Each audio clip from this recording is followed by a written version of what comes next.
안녕하세요. 여행과 사진을 주로 하는 유튜브 방송 트래블렛입니다. 오늘 2024년 1월 1일 새해가 밝았습니다. 시청자 여러분들의 가정에 행운이 가득하시기를 기원드리며 올해는 좋은 일이 가득한 특별한 한 해가 되기를 기원드립니다. 새해 복 많이 받으십시오. 그리고 건강하십시오. 지난주에 이어서 라이카의 역사에 대해서 계속 이야기를 하도록 하겠습니다.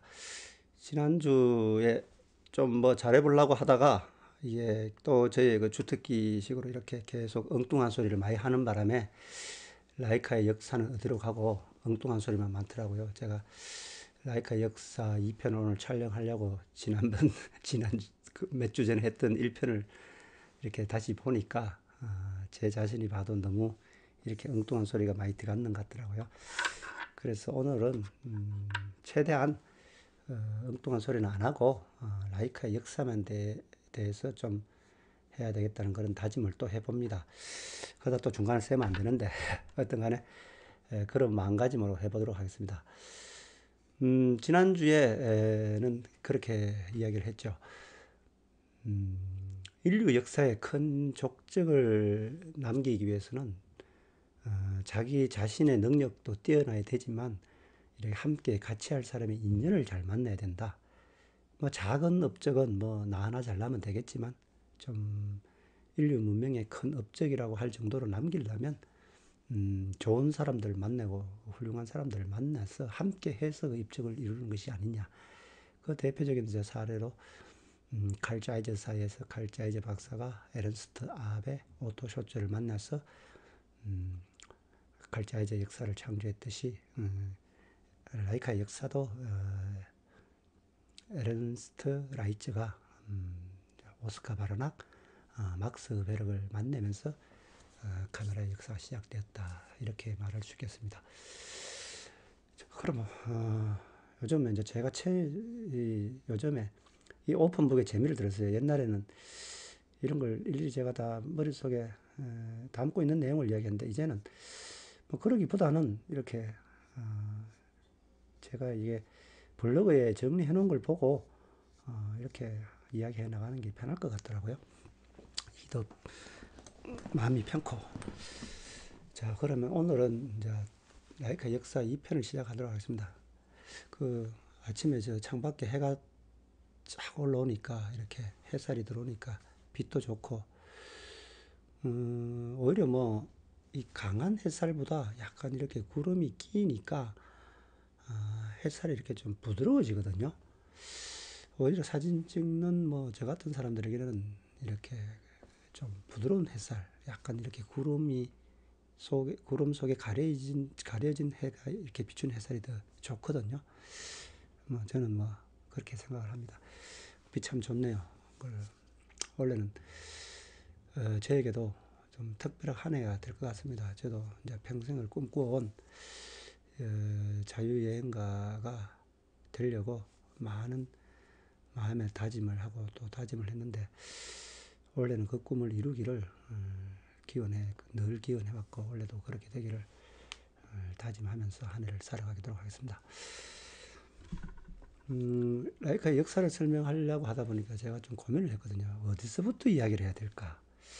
이게 좀 답답하더라고요. 이 편은.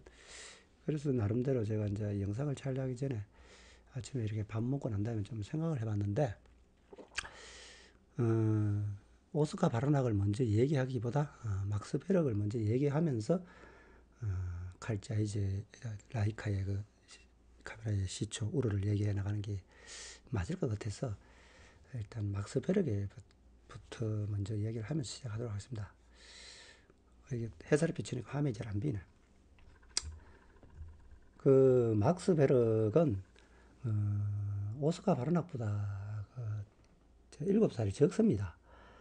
그 오스카 바르낙보다 한 7일 늦은 7살이 적은 1886년에 그 독일의 그 실레지아 라티보로라는 데서 태어났는데 그 당시는 독일령이었지만 지금은 그 폴란드령이죠. 여기서 태어났는데 그 지역이 산맥이 좀 이렇게 많이 발달되어 있고, 좀 풍광이 좋고, 뭐 천연 광물질이 많은 그런 지역이 있다 하더라고요. 그러다 보니까 이 막스베락은 자라나면서부터 이렇게 좀 광물이라든가 광물질에 대해서 상당히 좀 이렇게 관심을 많이 가지는 것 같아요. 그도 이제 대학도 그 베를린 대학에서 광물학을 전공했거든요. 이제 물리학도 하고 수학도 했지만 처음에 이제 광물학을 공부했는데 또 거기서 박사학위도 광물 분야로 받았고 박사학위를 몇 살에 받았냐면 36살 나이에 이제 박사학위를 받고 그 32년 후에 38살의 나이에 그 마르부르크 대학의 명예교수가 됐다고 하더라고요.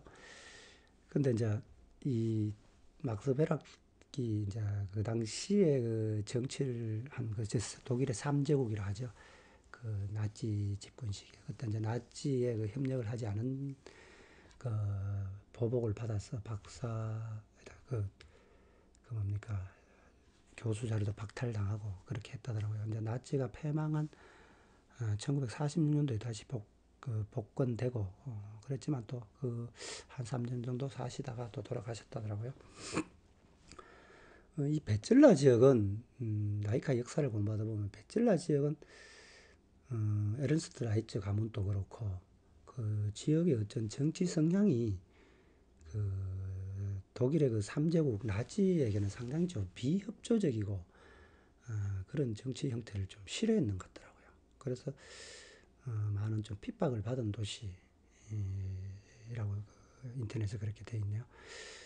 에른스트 라이츠 2세의 그 딸도 그 유대인들 이렇게 홀로코스트를 면하게 하려고 이렇게 유대인들 피신시키고 유대인들을 적극 도와주는 바람에 그 당시에 그 독일의 그 비밀 경찰이라고 하죠. 게슈타포라고 하나요? 그 게슈타포에 체포돼 가서 끌려가고 뭐 굉장히 그 고생을 많이 했다고 하더라고요. 그 뭐 그때는 뭐 백도 안 통하죠. 그런 걸로 잡혀가면 뭐 집안에 높은 사람이 있어도 뭐 말도 안 통하는 데 아닙니까? 그래서 상당히 좀 베젤라 지역이 독일 3제국의 정치 성향에는 상당히 좀 거부감을 많이 가진 그런 도시였다. 이렇게 이해가 됩니다. 그 라이카의 역사를 설명하는데 왜 이렇게 막스 베락에 대해서 이제 좀 자세히 설명을 해야 되냐면 이건 제 나름대로의 그 어떤 생각이 있어서 그래요. 라이카가 그 카를 짜이제보다 27년 한 세대 늦게 출발했음에도 불구하고 어깨를 나란히 할 수 있었고 또는 그보다 앞서갔다는 뭐 말도 있는데 어떤 걸 어깨를 나란히 할 수 있었다는 거는 어떤 막스 베락의 어떤 그 렌저 연구이 상당했다고 생각을 합니다. 근데 우리가 상식적으로든 뭐 누가 생각해봐도 27년 정도 늦게 출발했으면 상당히 기술이 뒤처졌거든요. 이게 렌즈 역사라는 게 뭐 오늘 뭐 렌즈 잘 만들어져 한다고 내일 잘 만들어지는 게 아니거든요. 오랜 세월 그 축적해놓은 원천 기술이 있어야 되거든요. 그럼에도 불구하고 현미경 렌즈밖에 연구하지 않은 그 라이카 회사에서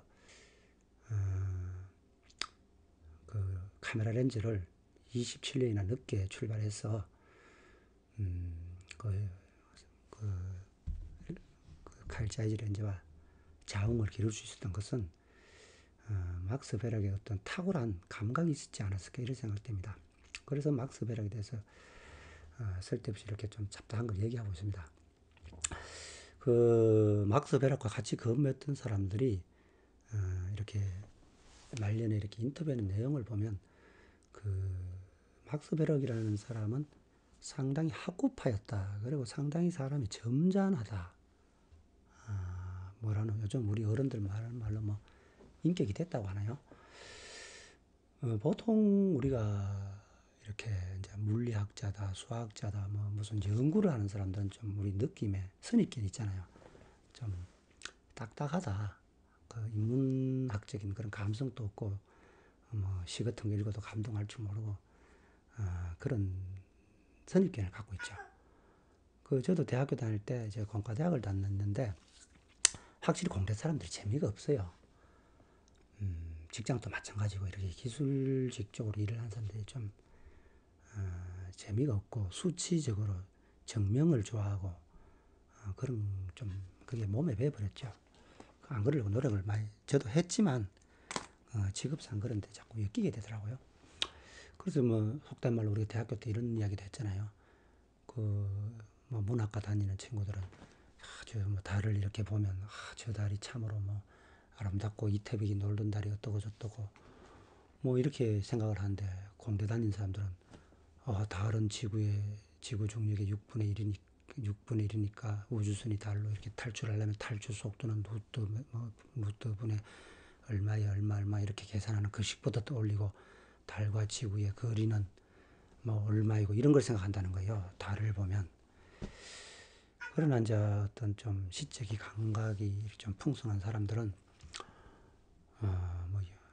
그 시를 읽죠.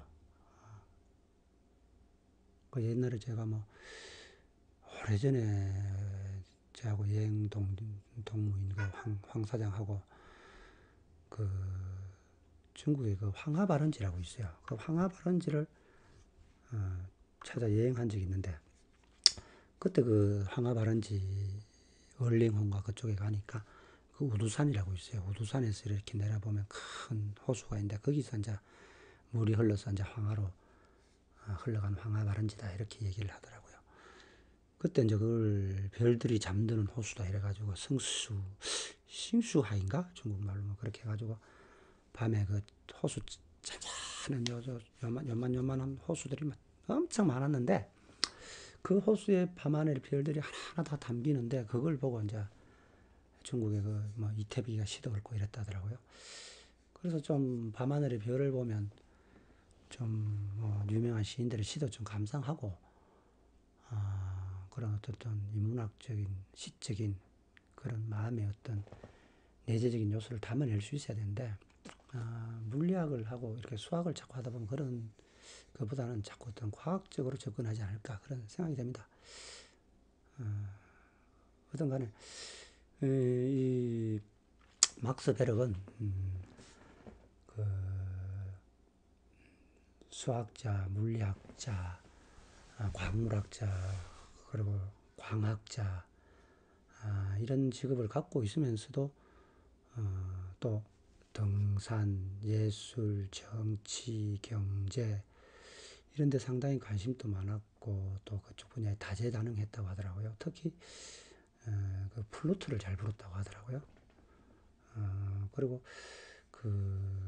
뭐 좀 전에 이야기했던 그 라이체 2세의 그 딸과 함께 그 요새로 따지면 뭐 우리 문화재단 비슷한 거 있잖아요. 여기 그런 거 만들어가지고 음악도 같이 행사도 하고 그렇게 좀 그 예술 분야를 많이 좋아했다고 하더라고요. 이분은 그 상당히 워커홀릭이었는데 좀 집으로 갈 때 항상 이렇게 서류 뭉치를 그 가방에 넣어 들고 다니면서 출퇴근을 했고 그리고 또 집에서도 그 뭡니까 막 시끄럽게 사는 게 아니고 조용하게 공부하고 이러다 보니까 가족들도 늘 조용하게 그냥 차나 마시고 조용하게 책이나 읽고 이런 집안의 분위기도 그렇게 변해갔다더라고요. 아마 그 독일도 뭐 그 당시에 좀 가부장적인 게 있었는 모양이죠. 그다음에 이분은 뭐 상당히 좀 학구파이면서도 예술과 정치와 경제, 사회 다방면에 다재다능했고 관심이 많았다. 이렇게 이해를 하면 될 것 같습니다. 이분이 처음에 이제 라이카사로 들어갔는데 이제 바른학보다 1년 늦게 들어갔어요. 그때가 언제냐면 1912년도죠. 1912년도에 라이카사에 들어갔는데 라이카사에 들어가니까 이제 라이카사는 그 당시에 이제 현미경 회사였죠. 현미경 회사의 이제 그 렌즈의 역사를 보면 이제 1890 몇 년도인가 그때 이제 그 에른스트 라이처가 지난 편에 말씀드렸듯이 칼매츠를 영입했죠. 칼매츠가 이제 이론적으로 이제 렌즈의 어떤 그런 렌즈의 어떤 근본적인 기술을 많이 발전시켰죠. 그러다가 이제 그 밑에 이제 후배인 에른스트 알바이트라는 분이 이제 또 그 칼메츠가 이루어 놓은 그 연구 자료를 바탕으로 그 뭡니까 마크로 렌즈, 미크로 42mm 렌즈를 이렇게 개발했었죠.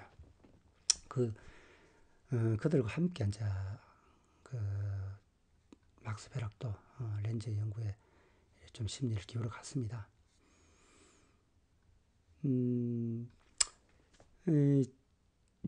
이 막스 베락의 어떤 이거를 이야기할 수밖에 없는 게 그건 좀 이따 이야기하고요. 막스 베락이 라이카사에 들어갔을 때 1912년도 그 당시만 해도 그 카메라 렌즈는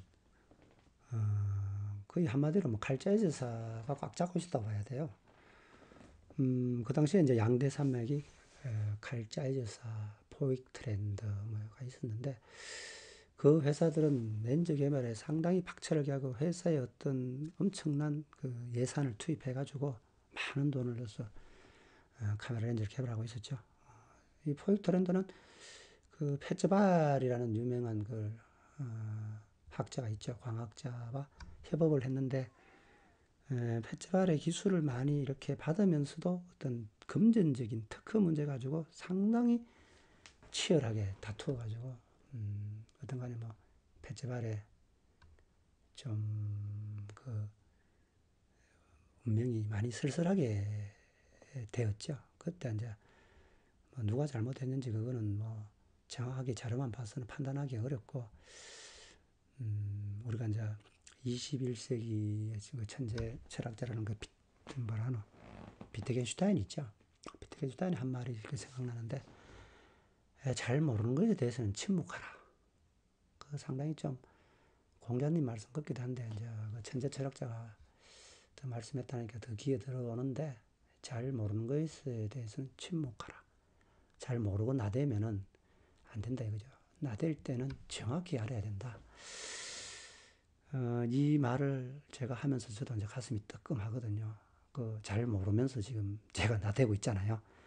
그러니까 저는 뭐 또 어떤 뭐 유튜브 개인 유튜브니까 잘 모르면서 나대는데 어쨌든 뭐 재미삼아 하는 거니까 잘 모르면서 나대도 좀 이해를 해주시기 바랍니다.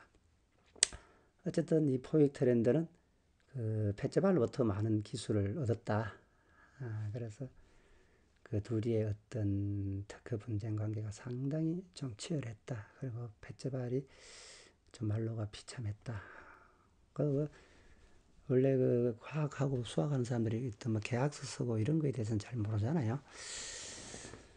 하여튼 간에 잘 모르면서 뭐 누가 잘못했다 잘했다 이런 말은 좀 삼가하도록 하고 그런 문제가 있었던 회사입니다.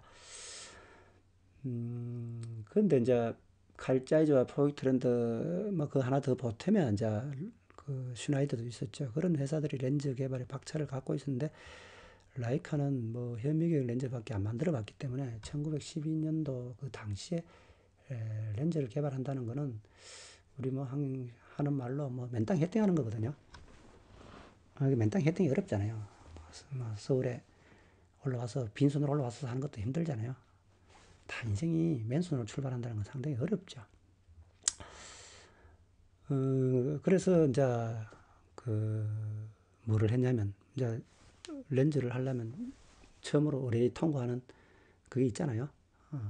사진 처음 배우면 뭐 조리개 수치, 뭐 셔터 속도 이거 공부하듯이 이제 또 카메라 처음 렌즈 연구하려면 가장 먼저 그 설계해보는 게 그 기본 렌즈 있잖아요. 비점 수차 제거 렌즈 아나스티그 맛이죠. 1890년대 아돌프 루돌프가 이미 이거를 완성해서 포르타 렌즈를 개발했죠. 1890년대에 이제 루돌프 박사가 완성한 거를 1913년도 이때 이제 하는 거예요. 그 아주 많이 늦었죠. 일단 아나스티그반 렌즈부터 개발을 했어요. 그래서 아나스티그반 렌즈를 개발할 때 어떻게 개발했냐면 이게 조금 또 옛날 얘기를 거슬러 가는데,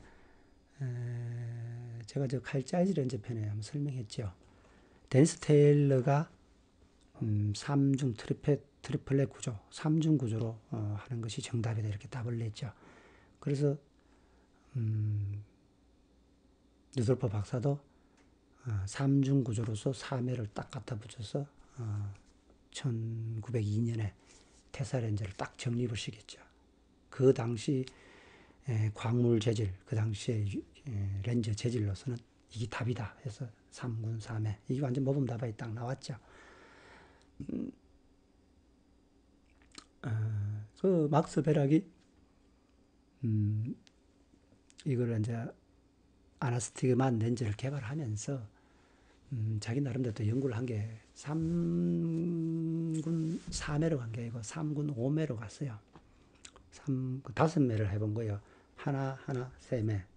그 3, 1, 3 이렇게 해봤는데, 그래서 해서 그 렌즈 이름을 그 아나스티가 맛 렌즈를 그냥 앞에는 이제 회사 이름을 붙인 거죠. 라이츠 아나스티그 맛 렌즈를 이제 3중 5군 렌즈를 이렇게 만든 거예요.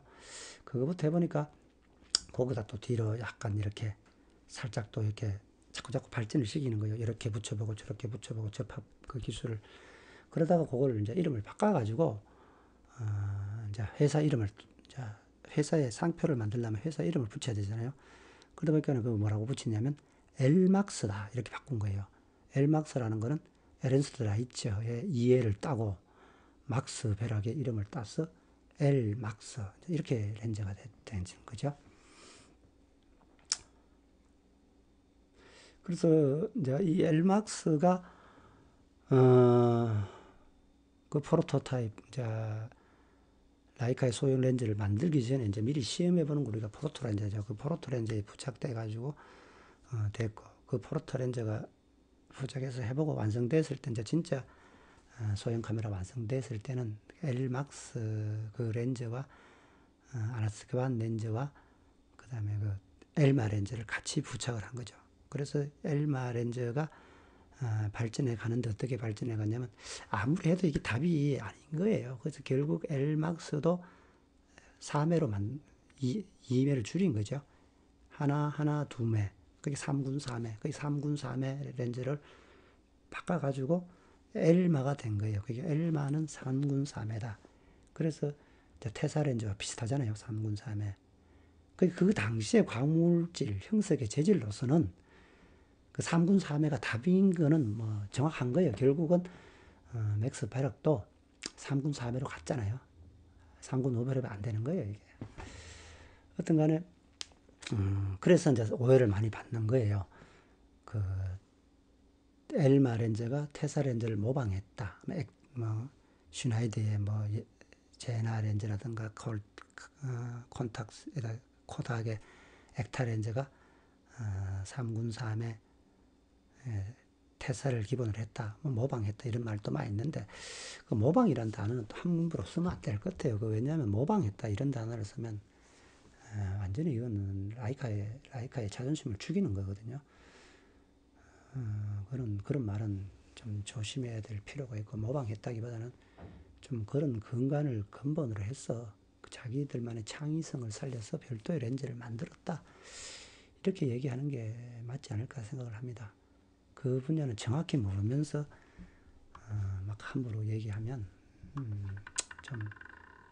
좀 안 될 말이라고 생각합니다. 그래서 위트겐슈타인의 그 말을 늘 생각을 해봐야 될 것 같아요.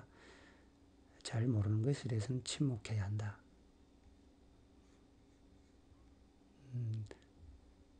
그 3군 3회는 1920년대에 들어오면서 특허가 풀려버렸어요. 1902년에 이제 특허를 받았는데 한 20년 정도가 만료됐으니까 특허가 풀려버렸기 때문에 누구나 3군 3회 그 테사 렌즈의 구조를 쓸 수 있게 돼 있었거든요.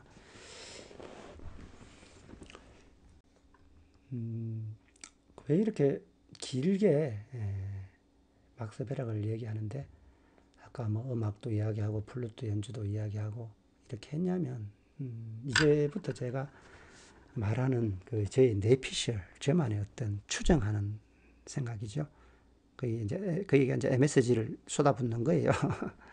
이건 뭐, 아닐 수도 있지만, 제가 칼 자이즈 렌즈와 라이카 렌즈를 한 거의 20년 가까이 이렇게 써왔거든요. 그러면서, 두 개를 이렇게 많이 비교해 보는데, 사람들이 흔히 비교한다면 자꾸 수치적으로 내놓으라거든요. 아까 얘기했던 공학을 하는 사람들이 자꾸 증명을 많이 요구해요.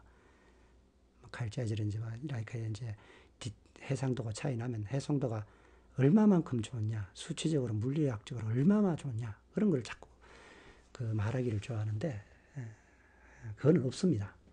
결론부터 말씀드리면 순전히 느낌과 감각으로만 판단할 수밖에 없는 거예요. 그거는 칼 자이즈 렌즈와 라이카 렌즈를 오랫동안 써보면 그런 생각이 들 거예요. 뭐 저만 들었는지 모른다. 저는 그런 생각이 들었기 때문에 어떤 수치적으로 물리적으로 그걸 제시하지 못하면서 생각만으로 가지고 네 페이지를 갖고 지금부터 얘기를 하는 겁니다. 그 얘기를 하기 위해서 앞에 쓸데없이 뭐 이래저래 얘기를 많이 한 거예요.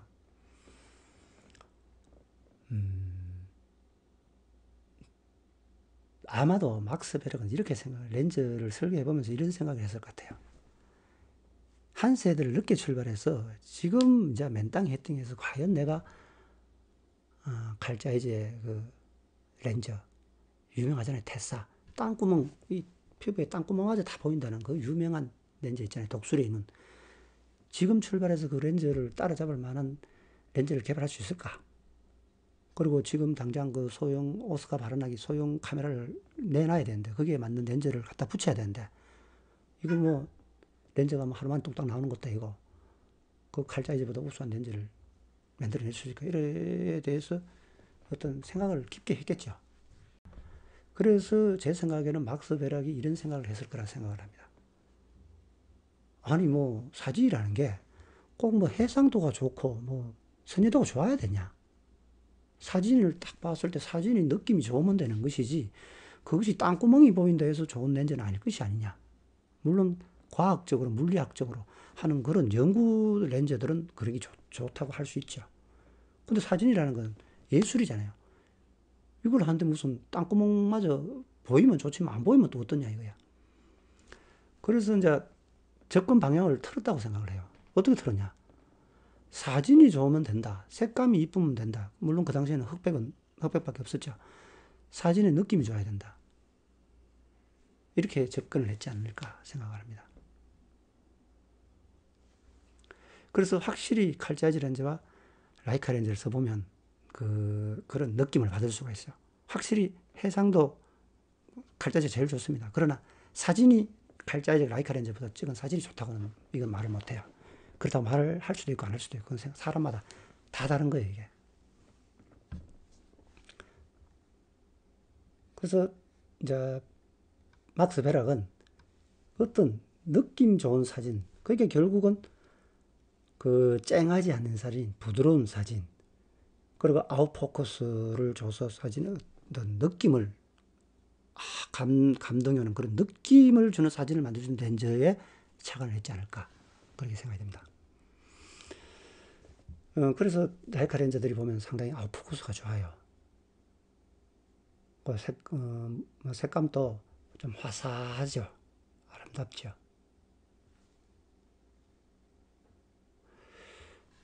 그럼 결론은 뭐냐?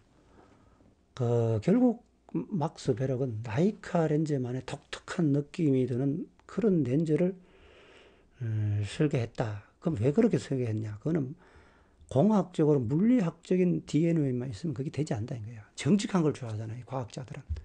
그러나 이 사람은 그 성격 자체가, 기질 자체가 그 예술가의 그런 DNA가 있는 거예요. 그렇기 때문에 그런 쪽으로 사진을 좋게 아름답게 좋은 사진을 만드는 렌즈를 만들자 이렇게 접근했다고 저는 생각합니다. 그런 예술가적 DNA가 그걸 가능했다고 보거든요.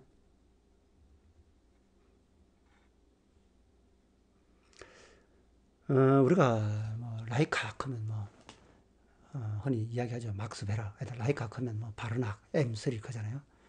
렌즈에 있어서는 라이카 하면은 요즘에 뭐 사람들 녹티다, 뭐 육군팔매 그러는데 그 이야기가 제가 20년 전에 라이카 쓸 때도 맨날 사람들 육군팔매 하더라고. 아직 귀에 못이 박혔어요. 내가 그래서 이 육군팔매 그 뭔가 싶어가지고 그 당시 되게 비쌌어요. 한 20 몇 년 전에도.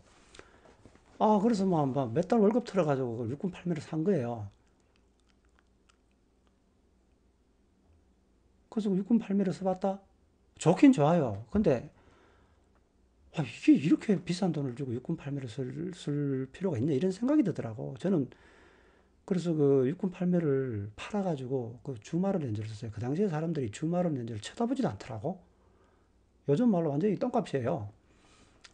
근데 제가 육군팔매를 그 팔아가지고 저 용돈 잘 쓰고 그 뭐 우리 저 해외여행도 다니고 출사도 가고 뭐 그러고 또 그 돈 아주 유용하게 잘 썼어요. 그리고 그때 주말에 렌즈도 한 두 개씩 샀어요. 두 개씩 사도 돈이 남더라고. 그 주말에 렌즈를 사서 사진을 찍어서 제가 이제 암실에 가서 이제 이게 흑백 이렇게 통에 흔들어가 이제 이렇게 물에 딱 땡기잖아요. 딱 비춰볼 때 이게 뭐 루페로 볼 것도 없어. 눈으로 딱 비춰보니까 좋은 거예요. 아이씨 이거 뭐 나도 약간 그런 선이 있잖아요. 돈이 사면은 좀 별로 안 좋은 거 약간 명품병이 있는데 어, 너무너무 좋은 거예요. 이걸 왜 사람들이 안 사지? 그래서 저는 계속 그 이제 그 주말원 가지고 그 사진을 많이 찍었다고.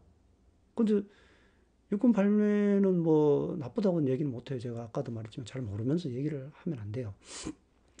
근데 그 잠깐 써봤기 때문에 뭐 평가를 할 수가 없죠. 근데 주말원 렌즈는 제가 엄청 오래 썼어요.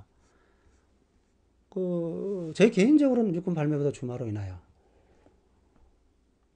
어쨌든 간에 이 얘기를 왜 하냐면, 라이카, 어떻게, 이제 뭐, 입문한 사람들은 좀 조심해야 될 게, 이 전설이 있어요. 라이카는 전설이 있는데, 그게 자꾸 귀가 얇으면 빨리 들어가요. 녹티가 좋으니, 뭐, 육군 팔매가 좋으니, 그 뭐야. 그 막 수천만씩 하는 거 있잖아요. 주미룩스 1세대. 뭐, 그걸로 효과 나고 그런 거 있잖아요. 뭐, 근데 그게 나쁘다는 게 아니고, 뭐 건물주 아들 같으면 그런 거 사도 되겠죠. 뭐 연봉 한 10억씩 받으면 그런 거 뭐 사도 나쁘지 않은데 보통 이렇게 이제 월급쟁이 생활하면서 사진에 푹 빠져가지고 이렇게 빠진 라이카 매니아들은 라이카가 좋은 건 사실이잖아요. 그럼 라이카를 써야 되잖아요. 그런데 렌즈가 좋고 사진만 좋은 렌즈만 쓰면 되지 명성이 있는 렌즈를 살 필요가 없는 거예요. 뱁새가 황새에 따라가려면 다리가 찢어진다고. 그 어떤 라이카의 명성이 있는 렌즈는 육군 팔매, 녹티, 그리고 주미크론, 뭐 아스페리칼 2매, 주미룩스 1세대 이게 좀 유명하죠. 그러나 대부분 사람들이 라이카를 이제 오래 해온, 그치 한 20년 넘게 또 라이카 우리 하는 선배님들, 30년, 50년 한 선배님들 이야기 들으면 라이카는 엘마다 이거야, 엘마. 왜 엘마냐면 엘마에는 역사성이 있잖아요. 뭐 해상도 선이다 그게 중요한 게 아니에요. 역사성이 있다. 왜? 라이카의 역사는 엘마와 함께 출발을 했다. 그 역사잖아요. 그리고 엘마의 흑백 사진에 찍어보면 그 찐득함 좋잖아요. 근데 제가 봤을 때 좀 칼라에서는 좀 후달리더라고. 칼라는 별로 마음에 안 들어요. 근데 그 흑백 사진은 상당히 좋더라고. 그래서 저도 엘마를 좋아하는데 그렇지만 좋아하지만 그럼 다른 렌즈를 안 썼냐? 또 다른 렌즈 그 좋다는 렌즈 다 써봤어요. 그 왜? 제가 저번에도 말씀드렸잖아. 귀가 얇아가지고 이 다문삭궁 늘 귀가 얇아서 이 주머니 사정이 삶이 궁핍한 거예요. 귀가 얇아, 귀가 좀 두꺼워야 되는데 어쨌든 엘마 렌즈는 주무룩스다, 녹티룩스다, 뭐 육군 팔매다 이런 것들 이런 명품 렌즈들이 보다 하나 더 갖고 있는 그 역사가 있다. 프레스티지라고 하나요? 거기 역사성이 있는 거예요. 왜? 우리가 명품이 되려면 시계를 아주 잘 만들어야 시계 명품이 되는 게 아니에요. 수백 년, 300년 동안 스위스에서 시계 장인으로서 시계 명품으로서 그 유명한 전 세계적으로 유명한 훌륭한 인사들이 많이 써왔는, 사용해왔는 그런 게 있어야 되는 거예요. 기계적으로 완벽하다 해서 명품은 안 되는 거예요. 마스터피스는 될지언정 명품은 되지 않는 거예요. 그 대표적인 예로 그 파텍 필립, 바세린 콘스탄틴, 그 다음에 랑옅트 제네, 블랑팡, 브레게, 뭐 이렇게 있죠. 근데 대충 이제 보면 랑옅트 제네라든가 블랑팡이라든가 브레게는 역사가 한번 단절된 거예요. 한번 단절됐다 이어졌잖아요. 근데 파텍 필립과 바세린 콘스탄틴은 300년 역사를 꾸준히 이어왔잖아요. 시계 자체로만 봤을 때는 다 완벽하게 잘 만들었죠. 근데 사람들이 명품이라는 것을 할 때는 그 역사성을 굉장히 중요시 여기는 거예요. 그리고 그 시계를 누가 사용하느냐, 누가 이 시계를 차고 있느냐, 이게 따라 또 명품이 갈리죠. 그 뭐 명품이고 아니고는 뭐 또 다 지나가면 부질없으니까 또 여기서 접고. 그래서 라이카 렌즈에서 엘마는 역사성이 있다. 그래서 라이카 렌즈 그러면 엘마다 이렇게 정리를 할 수 있겠습니다. 어쨌든 막스 베렐에 대해서는 여기까지 이야기를 하고 이제 오스카 바라낙에 대해서 한번 또 얘기를 하면서 오스카 바라낙이 우르를 개발하면서 어떻게 라이카 라이카 카메라를 개발해서 처선을 보였는지 거기에 대해서 이제 이야기를 해보겠습니다. 지금 햇살이 너무 많이 들어와가지고 커튼을 좀 쳐면서 얘기하겠습니다. 영상을 여기서 좀 끊을게요. 커튼을 치고 나니까 그 빛이 이렇게 좀 눈에 안 들어오니까 상당히 좋네요. 그 노트북 그 화면도 잘 보이고요. 그럼 또 아까 이어서 계속 시작하겠습니다. 이 중간에 끊기면 아까 무슨 말을 했는지 잘 헷갈린다고. 그 오스카 바라낙은 좀 전에 이야기했듯이 막스 베락보다 7살이 많습니다. 그래서 1879년도에 독일의 브라덴부르크 리노프라는 데서 태어났거든요. 어디 그 영문으로 된 글씨에 보면 자꾸 니나우라고 하는데 영어를 읽으면 니나우인데 독일어를 읽으면 리노프입니다.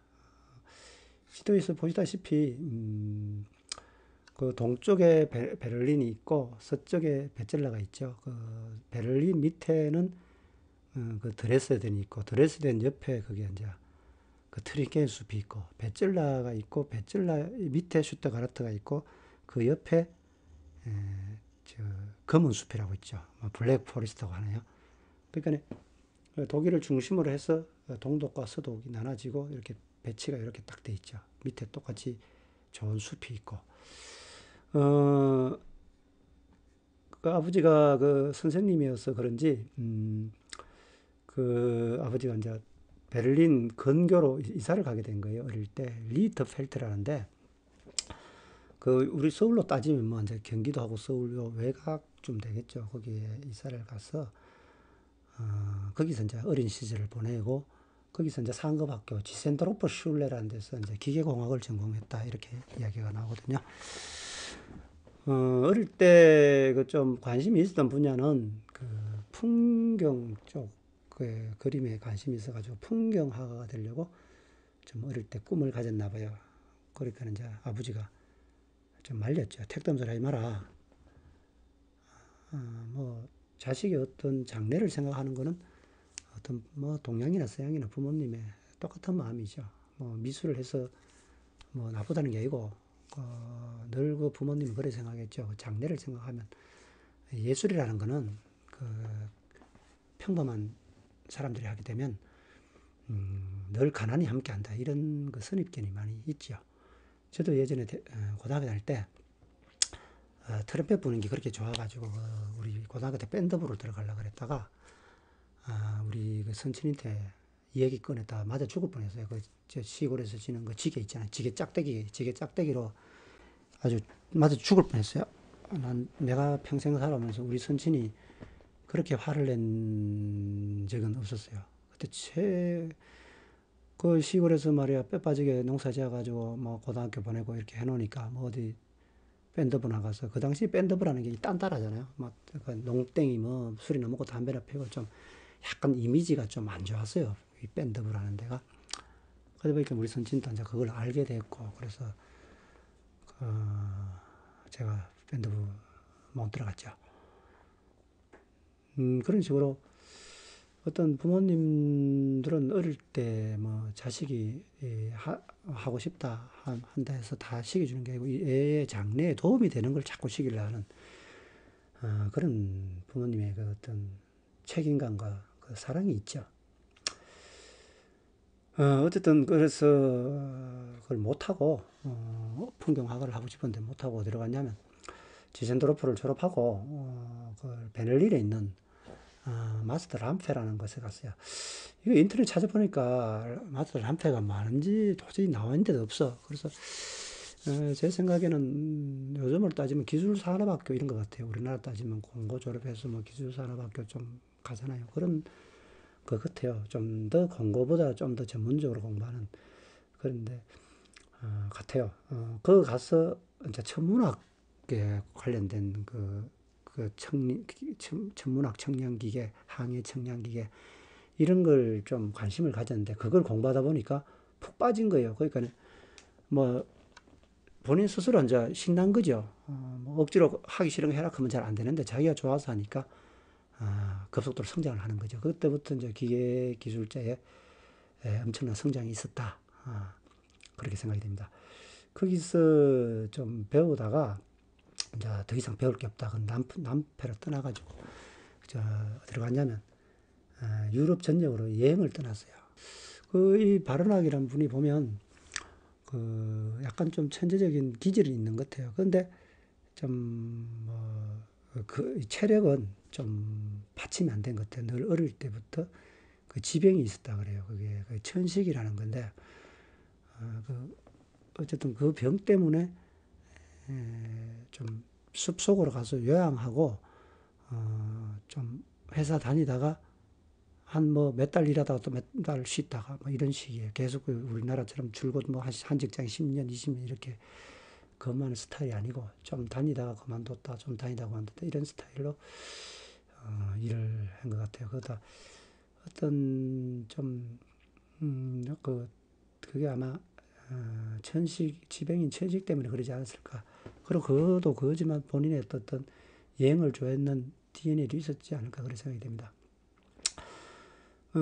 삭소니 지방으로 가서 거기서 뭐 계산기 공장에도 일을 했다고 하네요.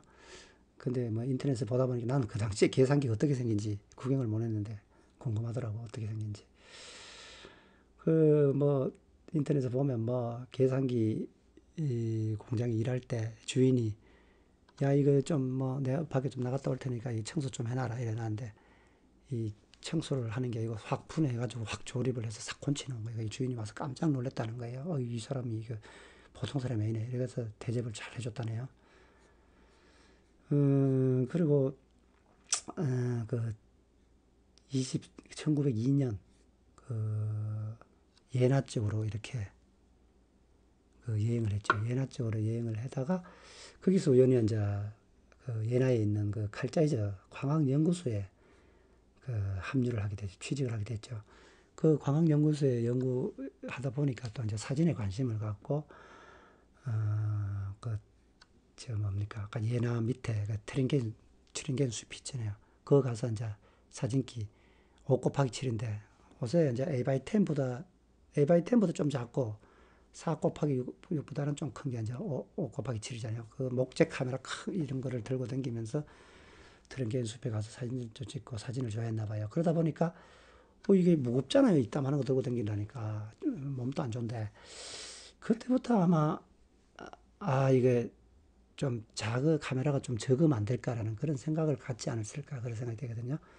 왜냐하면 우리가 뭐 흔히特크다, 창이다 뭐 이런 요새 뭐 창이 크잖아요. 그런 게 무조건 뭐 개혁이다, 창이다 나오는 게 아니고 불편해야 나오는 거지. 아, 이거 써보니까 되게 불편하고 짜증나니까 이거 좀 좋게 할 수 없느냐. 이래서 아이디어가 나오는 거잖아요. 뭐, 등 따시고 배부른데 무슨 뭐 창의가 나오고 계획이 나오겠습니까? 어떤 몸은 허약한데 사진은 좋아하고 큰 거 메고 다니다 보니까 좀 영양가 없고 무겁고 이러다 보니까 작은 카메라에 대한 필요성을 느꼈다. 그때부터 이래 생각이 되거든요. 그러다가 좀 열심히 다니면 되는데 또 이게 뭐 또 건강이 안 좋아 또 회사를 또 그만둬요. 그러다가 이제 어디로 갔냐 또 회사를 그만두고 그 보젠 지방으로 가서 여행을 했고 그다음에 또 빈으로 비엔나로 뭐 유럽 이래 덩지덩지 또 여행하다가 또 람페 베를린의 람페로 갔다가 또 1909년 그전에 30세가 돼가지고 다시 또 칼자이저사에 또 취직을 하는 거예요. 여기서 이제 누구를 만났냐면 에밀 메카오라는 사람을 만나요. 에밀 메카오라는 사람은 그 바르낙보다 3살이 적어요. 우리 그때는 독일은 어땠는지 모르는데 저는 이제 시골에 태어났는데 시골에 태어나서 이 삶이 서울의 도시 삶하고 다르거든요. 시골에는 그 문화가 위로 3살, 위로 2-3살, 아래로 2-3살까지는 같이 놀아요, 그냥. 그 말도 반말해요. 그리고 막 같이 막 동료 비슷하게 같이 어울려 노는 거지. 근데 그런 어릴 때부터 그런 문화에 익숙해 있다가 저도 이제 시골 깡천에서 살다가 이제 도시로 나가서 고등학교 다니고 대학교 다니다 보니까 아유 이거 뭐 한 살 많으면 완전 어른 대접 받으려 그래. 선배 대접 받으려 갖고 직장 뭐 서울에 와서 직장 취직해도 무슨 뭐 한 직급 높다고 그냥 뭐 고참 행세하려고 했고 나이 한 살 많다고 뭐 선배 대접 받으려고 했고 그렇더라고 이 사회 문화가. 근데 시골은 그게 아니거든요. 한 뭐 위로 2살, 뭐 아래 2살까지는 그냥 같은 거의 친구급이에요. 뭐 말도 반말하고. 어떤 간에 보통 우리가 이제 2-3살까지는 잘 어울리는 문화였어요. 저 같은 경우는. 근데 또 어떤 사람들 도시에 태어난 사람들은 뭐 한혜 선배가 더 무섭다고 하네. 그건 뭐 누구 말이 맞는지 모르겠는데 어쨌든 그 람페 에밀 메카오를 만나서 친하게 됐는데 이 에밀 메카오가 또 어떤 사람이냐면 이 사람은 그 영사기에 완전히 꽂힌 사람이에요. 그 영사기가 이게 필름으로 두루루 돌리면서 영화 촬영하는 거 있잖아요. 그 당시에 영사기가 있었는데 그 영사기에 이거를 개발하고 좀 아이디어를 내고 이런 데 좀 완전히 꽂힌 사람이에요. 그러니까 밥만 먹으면 맨날 그 이야기 하는 거예요. 영사기 이야기. 우리도 그 직장에 다니면 그 직업병이라는 게 있잖아요. 직장 생활하고 밥 먹을 때 맨날 그 회사 업무 이야기 하는 거야. 야, 다른 이야기 좀 하자. 이래도. 다른 얘기 잠깐 하다가 또 그 이야기 하는 거야. 해외 여행 가서도 해외 출장 가면 또 그 이야기 하는 거고. 계속 그 업무 이야기의 연속인 거예요. 회식 자리도 또 그 이야기 하고. 뭐, 저만 그렇게 하고 다른 사람 다 그렇겠죠. 직장 생활이라는 게 해보면 뭐, 맨날 그 이야기 하잖아요. 업무 이야기. 그도 뭐, 그거는 업무를 안 쳐주고 월급도 안 쳐주잖아요. 그래도 사람 성격이 그렇게 돼가는 것 같더라고, 문화가. 그러니까 뭐, 바르낙도 기계 쪽에 관심이 있겠다. 뭐, 에밀 메카우도 뭐, 영사기 쪽으로 개발하고 있겠다. 그게 맨날 앉아가 하는 이야기가 그 이야기 했겠죠. 뭐, 어떻게 만들고, 뭐, 이야기를 주고받고, 그러다 보면 또 아이디어가 나오고, 야, 이거 좋은 아이디어다. 계속 디스커션을 하면서 자꾸자꾸 이제 발전해 가는 거죠. 그러면서 이제 자꾸 칼자이저 입에 뱉네. 라이카가, 참, 라이카 카메라가 나오게 된 삭이 이때부터 서서 자라기 시작하는 거예요. 발화가 된 거죠. 어쨌든, 이제 메카오하고 얘기를 하다 보니까, 이제 바르낙도 그 생각을 하겠지. 아, 소형 카메라가 필요하겠다. 근데 이 영사기 쪽으로 어떻게 이쪽을 이렇게 좀 어떻게 약간 변형해서 이 소형 카메라를 만들 방법이 없을까? 그런 쪽으로 이제 착안을 해 나갔죠. 이 에멜 메카오라는 사람이 그 영사기를 그 회전 프리즘이라는 게 있는데 그걸 개발하면은 그걸 가지고 이따만한 목재 영사기를 알루미늄으로 조그만하게도 만들 수 있다. 이 아이디어를 갖고 계속 연구를 한 거예요. 그래서 이제 칼자이저 경영진에게 이거 이제 자기 어느 정도 구상했는 이걸 좀 추진해보자 이랬다가 댕강 잘린 거죠. 리젝트 당했죠. 그 당시에 좀 뭐, 좀 아마 회사 나름대로 사정이 있었겠죠. 그래서 그 리젝트 하니까 이게 또 대부분이 이렇게 집념 있는 사람들, 한 군데 꽂힌 사람들이 보면 그 리젝트를 당하고 자기 꿈을 펼쳐주시면 또 회사를 옮기죠. 이런 좀 집념 있는 사람들은 돈이 다가 아니거든요. 연봉 많이 준다고 남아있는 게 아니고 자기가 어떤 그 꿈을 펼칠 수 있는 분들 연봉보다는 그걸 더 중요시하죠. 그 사람이 칼자지를 떠난 거예요. 떠나서 어디로 갔냐? 그러면 저 서쪽으로 막 엄청 멀리 간 거예요. 저 서쪽으로 베젤라로 가버린 거예요. 거기 뭐가 있냐? 거기 이제 라이처사가 있잖아요. 거기 라이처사로 가봤죠.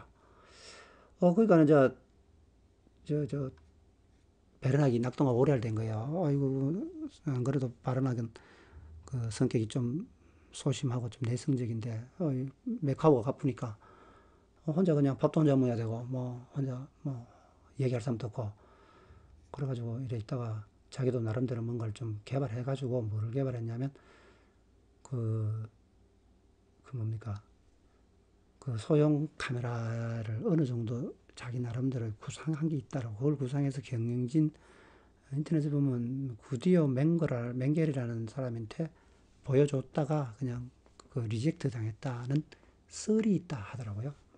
그건 뭐 썰이니까 그렇게만 알면 되겠습니다. 뭐 제가 늘 하는 이야기가 그 말이잖아요. 뭐가 되려고 하는 집은 된다고, 되는 사람은 된다고. 라이카 카메라가 만들어지려고 하다 보니까 뭐가 되려고 되는 거예요. 1910년쯤에 라이카사에서 이게 뭡니까? 현미경이 이제 확 커지는 거예요, 사업이. 현미경이 이제 시대적 그 블루오션이잖아요. 확 커지다 보니까 라이카사에서 이제 사람 기술자가 더 필요하잖아요. 그래서 뭐 초보자를 뽑기는 뭐 하고 어느 정도 팀장급 정도 사람을 관리하고 어느 정도 경력자를 채용해야 될 일이 생긴 거예요.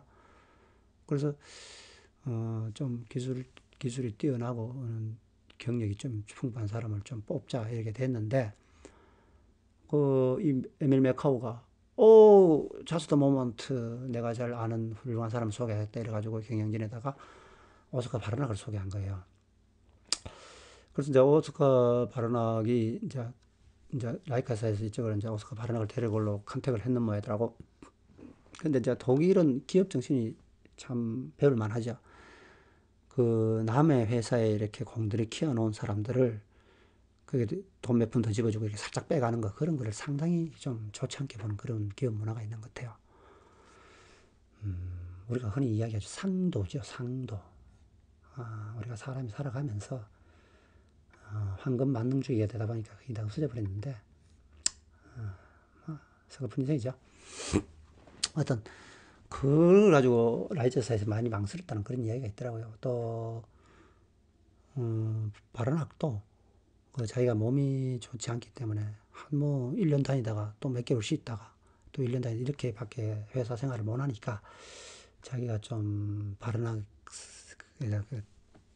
에른츠 그 라이카사로 가는 거를 조금 망설였고 좀 고민을 했는 것 같아요. 그래서 인터넷에 자료를 보면 에른스트 라이츠 1세가 그 바르낙이 그 보낸 편지가 있더라고. 그 독일말로 막 날렸어가지고 뭔 말인지 모르겠던데 어떤 그 내용을 누가 설명해 놓은 거 보면 좀 많이 이렇게 배려를 해주겠다. 바르낙이 베젤라에 왔을 때 집에 창문을 이렇게 창문 방향을 어떻게 해가지고 찬 공기가 안 들어오게 어떻게 해주고 또 뭐 회사 생활도 이렇게 뭐 휴직도 뭐 되도록이면 배려해드리고 이런 여러 가지 조건을 좀 좋은 말을 좀 했나 봐요. 그러다 보니까 결국은 이제 마음이 움직여가지고 오스카 바르낙이 1911년도 초에 베젤라로 짐을 옮긴 거죠. 그래서 베젤라에서 이제 둥지를 털고 에르스트 라이츠에서 근무를 하게 됐습니다. 물론 아까 말했지만 그 1년 후에 이제 막스 베락이 또 입사를 하죠. 처음에 이 사람이 뭔 일을 했냐면 우리가 이제 올해 유튜브에 보세요. 오래된 흑백으로 이렇게 지지지거리는 유튜브 같은 데 보면 막 렌즈 만드는 그런 그 필름이 있어요. 그거 보면 막 그 렌즈가 또 얼음 덩어리처럼 생겼잖아요. 형석이. 얼음 덩어리처럼 생긴 거를 절단해가지고, 이게 오려내가지고, 그를 연마기에다가 막 이렇게 갈아가지고, 이 볼록하게 이렇게 가잖아요. 그래서 이제 그 렌즈를 절단해야 되고, 연마해야 되고, 이런 좀 광학이 되기 위해서는 기계도 발전해야 된다. 광학만 발전해서 되는 게 아니고, 그걸 뒷받침해 기계공학도 있어야 되잖아요. 그래서 처음에 뭐를 했냐면, 이제 그 렌즈를 하는 그 형석, 절단기, 이런 선반 같은 거를 이제 좀 연구를 해서 개발을 했나 봐요. 근데 그걸 설계하고 하는데 너무 잘하는 거지. 이 사람 기계적으로 아주 재주가 있으니까. 그래서 거기서 이제 실력을 인정받고 또 그 에밀 메카오가 하는 그 영사기 제작에도 업무 지원을 하게 되죠. 그래서 그 에밀 카우의 영사기 업무 지원을 하면서 거기에 이제 느낀 게, 야, 영사기가, 이게 그 당시에 영사기가 이렇게 필름을 두루루 돌리면서 이 노출을 측정하는 게 없었나 봐요. 자동 노출이 안 되고, 이 감각적으로 이렇게 노출을 하다 보니까 좀 불편했나 봐요. 그래서, 조그마한 뭐 노출기 같은 거를 만들어 가지고 노출을 측정하는 게 만들면 좋겠다. 이런 생각을 하면서 이제 착안을 한 거죠. 그 착안을 해서 집중하는 과정에서, 야, 이 영사기에 돌아가는 이 필름을 그대로 써서, 이 필름, 있는 필름 그대로 써가지고 이걸 가지고 사진기를 만들면 소형 카메라가 될 것 같다. 이렇게 나오는 거예요.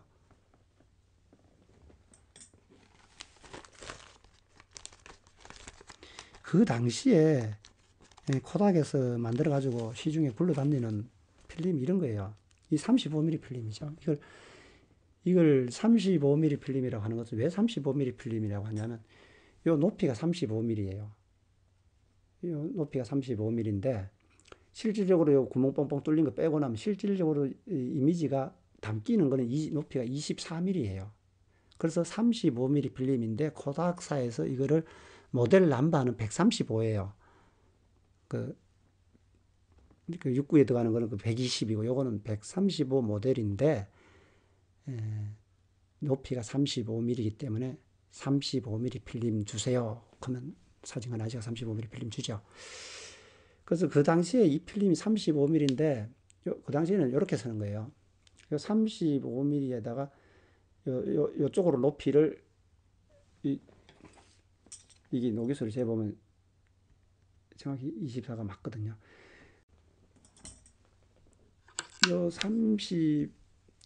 높이, 폭이 이제, 그러니까 높이가 24인데, 요걸 뒤집으면 요랍니다. 요건 이제 높이가 폭이 되죠. 폭이 24에 여기 높이가 18인 거예요. 18을 요 24로 이제 영상기를 촬영하는 거예요. 돌리면서 촬영하면 이게 우리가 보통은 이제 제가 찍고 있는 이 유튜브 요게 초당 30컷이 넘어가거든요. 영상이라는 게 우리 눈으로 보기에는 영상이지만 순간순간 찍힌 사진을 1초에 30컷을 넘기니까 눈으로 보기에는 이 동영상으로 보이지만 이 동영상 아니잖아요. 사진을 연결해서 빨리 당기는 게 지금 찍고 있는 영상, 지금 찍고 있잖아요. 그러니까 이게 1초에 30컷을 당기면 눈으로 동영상으로 보이는 거죠.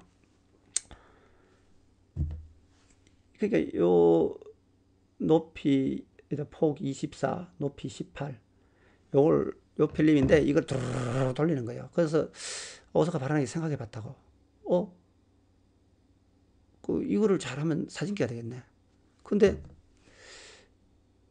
요거 폭이 24에 높이 18, 요건 필름이 작잖아요. 그리고 그 당시에 영사기에 붙은 렌즈들이 24 곱하기 18 여기에 맞게끔 개발된 렌즈예요.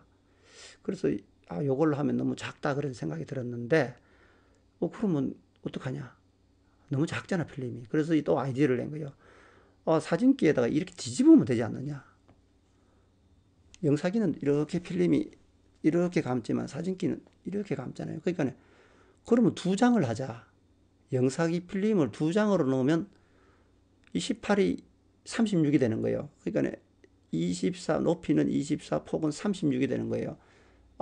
영사 필름 두 장을 합해서 사진 한 장을 하자. 그래가지고 이걸 이렇게 당겨주면 사진기가 된다. 이 아이디어를 이제 낸 거예요. 남 해는 거 보면 쉽죠. 이 아이디어를 당연히 그렇게 해야지 크지만 남 아이디어 생각해는 거 보면 굉장히 쉬운데 이 맨땅에 헤딩하는 사람은 되게 어려운 거예요. 우리가 예를 들어서 드라이버가 있잖아요. 드라이버 일자 드라이버 이렇게 돌리잖아요. 근데 일자 드라이버에다가 옆으로 하나 더 끄면 십자 드라이버가 되잖아요. 이 십자 드라이버 이것도 터크란 말이에요. 남 해놓은 거에 하나 더 붙여가 이 남 해놓은 거 보면 쉽지만 아이디어 구상이라는 거는 굉장히 어려운 거예요. 뭐 남 터크 내는 거 보면 그거 뭐 나도 그래 생각했겠다. 근데 그게 아니죠. 인생살이가. 그러면 자, 또 설명을 좀 쉽게 하기 위해서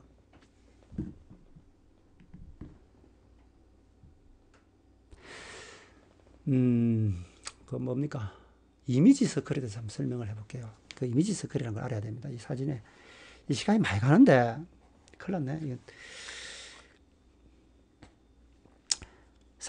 사진이라는 게 결국 뭐냐면 이 렌즈를 통해서 이 빛이 들어온단 말이에요.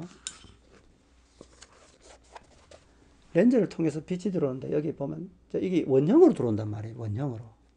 왜? 렌즈가 원형이니까 빛이 이렇게 원형으로 들어온다고. 그 사진이 뭔데? 이 원형 그림을 정사각형으로 이렇게 올인해 본 거예요. 그게 사진이라고. 올인에는 비율을 6대 9로 하냐, 뭐 5대 7로 하냐, 4대 6도 하냐, 그 가로 세로 비율이 이제 몇 대 몇이냐에 따라 카메라 포맷이 정해지지, 원형 이미지 서클을 딱 이렇게 구형이라고 하죠. 직사각형으로, 정사각형으로 따내는 게 사진이다. 그 이미지 서클은 어디서 나오냐? 그 이제 렌즈 설계를 할 때 이미지 서클에 딱 렌즈 설계할 때 이미지 서클을 그 크기를 결정을 해요. 이미지 서클이 크면은 광각 렌즈고 이미지 서클이 작으면 망원 렌즈가 되는 거예요. 그래서 망원으로 설계할 거냐, 광각으로 설계할 거냐 해서 이미지 서클을 굵게 할 것이냐, 이미지 서클을 적게 할 것이냐. 그래서 이제 소형 카메라, 대형 카메라가 같은 50mm 렌즈라도 이미지 서클이 다르잖아요. 같은 대형 카메라, 소형 카메라에 같은 50mm를 해서 다른 거예요. 그러니까 라이카 이런 카메라에는 50mm가 표준 렌즈지만 대형 카메라에서는 100mm가 표준 렌즈라고요. 화각은 거의 비슷하죠. 그 이미지 서클을 좀 설명을 하려면 요건 제가 이제 그림을 그 사진을 좀 띄워놓고 설명을 드릴게요. 자, 이 사진에 보시면 제가 이게 그렸는데 이거 뭐 나무거 복사하면 또 뭐 누가 뭐라 하더라고. 나무거 쓰지 말라고. 제가 그렸는데 이 원형이 밑에 그림에 보면 원형이 있죠. 이 원형 그림에 직사각형을 이렇게 딱 따내죠. 그럼 직사각형의 이 중간에 대각선으로 가로지는 게 우리가 원의 직경이라고 하죠. 고등학교 때 다 배워봤잖아요. 피타고라스 정리, 사인, 코사인, 탄젠트 이건 다 알잖아요. 저도 수학 못하지만 요건 알거든요. 그래서 저 왼쪽에 보면 화각이라는 게 씻다. 우리가 각은 씻다로 나타내죠. 렌즈 앵글 오브 뷰다. 화각이라 한다고. 이 씻다로 간다 이거야. 근데 여기 이제 피타고라스의 정리를 위해서 이게 씻다를 2로 나눈 거예요. 각을 2분을 나누고 초점거리를 우리가 F라 해요. 그럼 어떤 식이 정리받냐면 밑에 보시면 탄젠트 2분의 씻다는 초점거리 분의 대각선 길이의 절반 이렇게 된다고. 그러면 탄젠트 2분의 씻다는 대각선 길이가 얼마냐? 이게 초점거리가 50mm 렌즈거든요. 50mm는 초점거리 50 분의 대각선 길이의 절반이니까 원의 직경이죠. 원의 직경의 절반. 반지름은 얼마가 되냐? 피타고라스 정리에서 24의 제곱 플러스 36의 제곱 루트 해서 나누기 2 하면 21.63이 나오죠. 그러면 결론만 이야기하자 이거야. 자, 시타는 얼마냐? 2분의 시타는 아크 탄젠트 이래 나오고, 그러면 시타는 결국은 46.8도다. 46.47도 33분 46도 47분 35초가 되는 거예요. 시타는. 그래서 우리가 그냥 46도, 46.5도쯤, 46.8도쯤 된다 이렇게 얘기하거든요. 그걸 우리가 표준 렌즈다 하자 이렇게 된 거예요. 그래서 오른쪽에 보면 사진을 붙여놨죠. 여기 보면 이제 이게 코닥사에서 찍은 사진인데 처음에 코닥에서 사진을 이렇게 만들었어요. 이걸 코닥에서 찍어가지고 그 코닥사에 갖다 주면 현상에서 이렇게 주는데 그 최초의 사진이 이렇게 원형으로 나왔다고. 왜냐하면 이미지 사진 자체가 원형이에요. 처음에는 이런 사진이었는데 뭐 나름대로 좀 괜찮아 보이지만 이제 이걸 직사각형으로 잘라낸 거죠. 사진기를 이렇게 만들기 위해서 직사각형으로 잘라내서 이런 카메라 포맷을 만든 거예요. 그래서 4:3, 6:6, 뭐 6:9, 뭐 6:1:2 이런 식으로 나온 거죠. 그래서 우리가 사진에 있어서 이미지 서클이라는 건 렌즈 설계에서 굉장히 중요하다. 제가 이 이미지 서클 얘기를 왜 이야기하냐면 지금부터 이제 바라나기 카메라를 만드는데 그 역사를 순서를 이야기하다 보면 이미지 서클이라는 단어가 어쩔 수 없이 나와야 되기 때문에 미리 말씀을 드리고 시작을 합니다. 여기서 또 하나 내가 이야기를 안 한 게 있는데 오스카 바라나기 굉장히 머리가 좋다는 게 왜 머리가 좋냐면 우리가 그 당시에 그러니까 오스카 바라나기 소형 카메라를 만들기 전에 그 사진기가 어떤 원리였냐면 보통 한 5 곱하기 7이면 필름이 이만하잖아요. 5 곱하기 7이라는 거는 인치란 뜻이죠. 5인치 곱하기 12인치면 보통 필름이 이따만 하다고요. 그러니까 필름 크기만큼 사진 크기가 되는 거예요. 그 당시에는. 그러니까 해상도가 굉장히 좋겠죠. 필름 크기만큼 사진의 크기가 똑같은 거예요. 그러니까 최소한 사진이 이 정도가 돼야 되니까 사진기가 이만하게 되는 거예요. 근데 오스카 바라나기는 소형 카메라를 개발하면서 다른 개념을 도입한 거예요. 소형 카메라에 필름을 이만한 거 붙일 수가 없잖아요. 카메라가 이만한데 필름이 이만이 될 수가 없잖아. 그래서 소형 카메라에는 요만한 필름을 넣어야 되기 때문에 그럼 사진을 어떻게 만드냐? 확대기의 개념을 도입한 거예요. 요만한 필름을 확대기에 집어넣고 암실 가서 작업 해보신 분은 아는데 암실 작업 이걸 보시는 분이 암실 작업 안 해보신 분이 99%일 거예요. 암실 가서 이제 흑백 사진 인하러 들어가면 방에 들어가면 이 필름을 딱 꼽아요. 퀘리에 이 필름을 꼽고 위에 등불을 비추면 이렇게 사진은 필름은 요만한데 밑에 사진이 이만하게 나타나는 거예요. 이렇게 이만하게 이게 배율을 조정하면 더 크게 나타나죠. 그래서 이 정도 크기 딱 배율을 조정해서 이미지가 이만히 크게 나타나는 거예요. 그래 가지고 노광을 주는 거예요. 10분의 1초 노광을 딱 주고 이걸 딱 약품에 담그면 정지가 상이 딱 그 노광이 정지되면서 이게 이제 현상 인하가 되는 거죠. 그래서 나중에 이제 상이 딱 굳어지고 약품에 절여서 정지약을 딱 하면 더 이상 진행이 안 되잖아요. 그래서 사진이 딱 되는 거예요. 필름은 요만한데 이미지 상을 확대기로 삐쳐가지고 이만큼 인화지에 몇 개 하는 거예요. 이게 확대 개념이거든요. 이 확대 개념이 딱 나옴으로 해서 소형 카메라가 될 수 있었다 이거예요. 이 확대 개념이 개발이 안 됐으면 소형 카메라를 찍은 사진은 요만하네. 이걸 어떻게 볼 거예요, 사진을? 너무 작잖아요.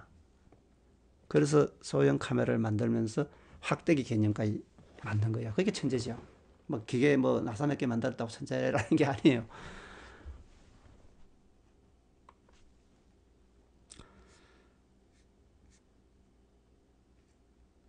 그래서 아까 이야기하던 거 맞아요. 이어가면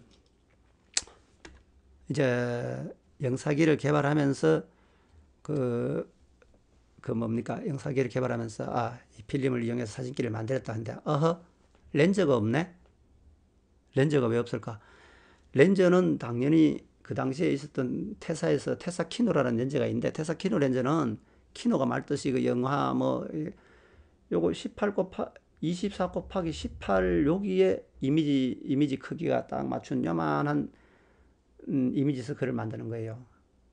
근데 이걸 뒤집어서 두 장에 하는 24 곱하기 36을 하려면 이미지 서클이 큰 해야 되는데 이미지 서클이 이따만하게 큰 게 없는 거예요. 없으면 어떡하지? 당장 카메라는 만들어야 되는데 없잖아요. 그래서 가장 비슷한 걸 갖다 땡기 쓰는 거죠. 어디서 땡기 쓰냐? 아까 그래서 제가 지난주부터 아까 좀 전에 계속 칼매체 이야기를 한 거예요. 그 현미경을 만들 박사 영입한 분이 칼매체인데 그분이 현미경의 미크로 렌즈라고 그 미크로가 그 우리 접사 렌즈잖아요. 자세히 보는 그 미크로 렌즈 42mm짜리 를 만들어 놓은 게 있는데 그거를 더 발전시킨 게 에른스트 알바이트다. 그 알바이트 박사가 1905년쯤에 이거를 다고로 렌즈를 기반으로 요걸 디자인해서 비슷하게 만들어 놓은 설계해 놓은 게 있는 거예요. 그게 라이즈 미크로 주마 42mm, 밝기는 4.5f가 되는 거예요. 그러니까 라이즈 미크로 주마라고 이름을 붙인 거예요. 42mm죠. 그게 갖다가 써보니까 얼추 이게 이미지 서클이 이게 커버가 되는 거예요. 요거 상을 이렇게 덮을 만큼 이렇게 이미지 서클이 나오는 거예요. 됐다. 그럼 이걸 쓰자. 그걸 가지고 이제 발언하기 쭈물딱쭈물딱해서 만든 그 소형 카메라에 이걸 갖다 붙인 거예요. 그래서 이 카메라가 소형 카메라 최초의 카메라가 되는 거예요. 그래서 발언하기 요걸 만들었을 때 이름을 뭐라고 붙였냐면 자기 발언하기 붙인 이름은 릴리푸트라 그래요. 릴리푸트. 그 릴리푸트가 뭐냐면 그 걸리버 여행기에 나오는 그 소행국 이름이라고. 릴리푸트. 이름 참 잘 지었죠. 근데 이 릴리푸트를 하다가 금방 또 이름을 이제 우르라. UR이라죠. 우알이죠. 독일 말로 하면 우알. 우로.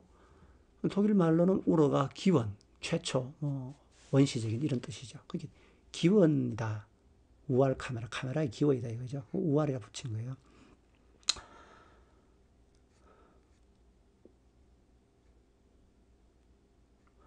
근데 그러면 이 카메라를 그러면 최초로 만든 사람이 라이카랜데 그 전에 그러면 이런 생각을 하는 사람이 없었느냐? 이런 소형 카메라를 생각한 사람들이 베르낙 전에도 훨씬 전에도 사람들이 많았어요. 1908년에 리에노 오멘스라는 사람이 이미 이걸 비슷한 걸 하나 소형 카메라를 만들었고 19세기 초반 1914년이죠. 호메스라는 분, 미니 그래프 1915년, 투어리스트 멀티플이라는 1913년, 심플렉스 1914년 등 소형 카메라를 많이 만들었는데 그 만든 게 우리 동호회에서 애들 장난감 만들듯 비슷하게 어떤 만들기를 만들었는데 상용화되지 못하고 좀 아주 수준 높고 정밀도가 있는 그런 카메라는 아니었는데 35mm 자그마한 소형 카메라를 오스카 바르낙 전에 만든 사람도 있다. 이렇게만 이해를 해 주시면 되겠습니다. 그 당시 이제 이 우르르 카메라를 만든 게 1913년이에요. 그 당시에 바르낙이 이걸 2개를 만들었다는 설이 있어요. 2개를 만들어 가지고 한 개는 바르낙이 사용하고 한 개는 에른스트 라이츠 2세가 사용했는데 이 양반이 주로 이제 미국의 이제 뉴욕 맨하탄 쪽으로 출장을 자주 가는데 그쪽에 가서 이렇게 출장 가서 뉴욕 맨하탄 사진을 많이 찍었고 오스카 바르낙은 이걸 들고 사진을 찍었죠. 그 사진 중에 유명한 사진이 바로 아이젠브로크 그 사진이죠. 아이젠 마르크트라는 이게 어디 보면 인터넷에는 1914년으로 돼 있는데 제가 알기로는 이게 2013년이 맞는 것도 이 사진 찍었네. 아이젠 마르크트 이 흑백 사진. 이 아이젠 마르크트 요 사진을 인터넷에 찾아보면 최근에 이렇게 누가 독일 여행 가서 이렇게 디카를 찍어가지고 올리는 사진을 봤는데 1913년에 바르낙이 찍었을 때 요 사진하고 거의 변한 게 없어요. 그대로더라고. 단지 오스카 바르낙이 찍은 거는 흑백이고 옷 입는 게 그 당시에 이제 옷 의상이 1910년대 의상이고 지금 찍은 거는 1920년대, 2020년대 의상은 좀 달라 보이죠. 그리고 집 건물하고 똑같아요. 야, 이 사진을 보면서 나도 늘 그 생각했어요. 내가 독일 여행을 가면 그 베첼라를 가면 이 아이젠마르크트 요 자리에 서서 그 사진을 한번 찍어 보겠다. 그런 생각을 했는데 될지 안 될지 모르겠습니다. 그러면서 이제 이 바르낙이 그 땅에서만 찍을 게 아니라 그 하늘로서 그 당시에 1900년 초반에 그 독일에 또 유명하신 분 한 분 있죠. 육군 중장 출신 그 제플린 백작. 제플린 백작이 그 비행선을 만들었죠. 대서양을 최초로 횡단했는데 그 비행기하고 좀 다른 개념이죠. 비행기는 에어플랜인데 비행십은 뭐 리지드 에어쉽이라고 하죠. 좀 뭐 길쭉하게 이렇게 풍선처럼 이렇게 된 어떤 뭐 인터넷으로만 봤는데 그게 사람을 태우고 대서양도 횡단하고 했다더라고요. 그때 바르낙이 이 비행선을 타고 항공 촬영도 했다네요.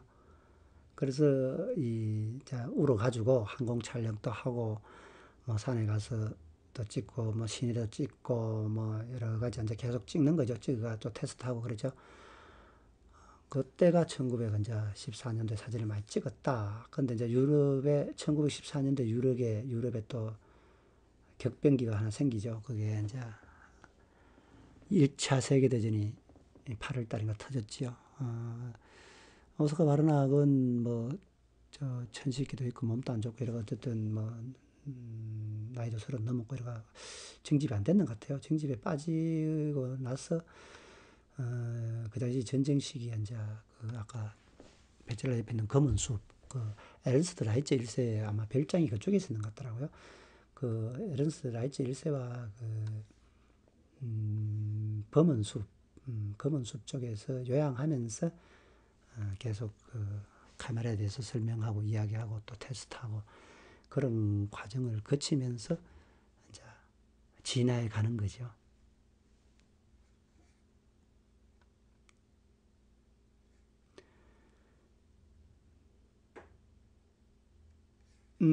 그 사진을 보시면, 우로 모습이죠. 우로 모습을 보면, 렌즈는 뭐, 침동식이죠.